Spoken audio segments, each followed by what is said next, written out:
哥林多前书第13章，我若会晓讲人的语言，甚至天使的语言，若无仁爱，我就亲像螺在弹，喇叭在响。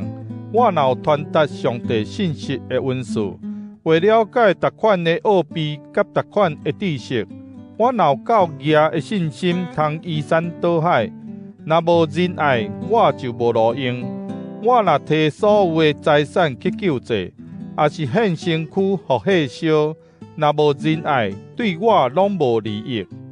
仁爱是宽容，仁爱是慈悲，有仁爱就袂嫉妒，袂夸口，袂骄傲，袂做见笑的代志，袂求家己的利益，袂快生气，袂扣分，袂爱不义，只有爱真理。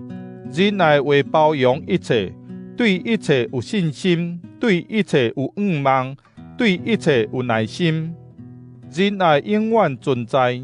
传达上帝信息的文字是暂时，讲人语的文字会无去，知识嘛会无去。咱所捌的有限，咱传达上帝信息的文字嘛有限。毋过，迄个完全的一个来，迄个有限的就消失。我做囡仔的时，讲话亲像囡仔，意见亲像囡仔，想法嘛亲像囡仔。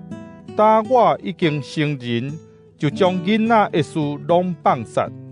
咱现在亲像照镜在看，模模无明，将来会面对面看清楚。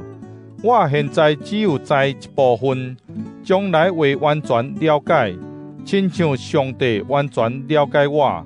安尼，信、仰望、仁爱，这三项永远存在，其中上重要的是仁爱。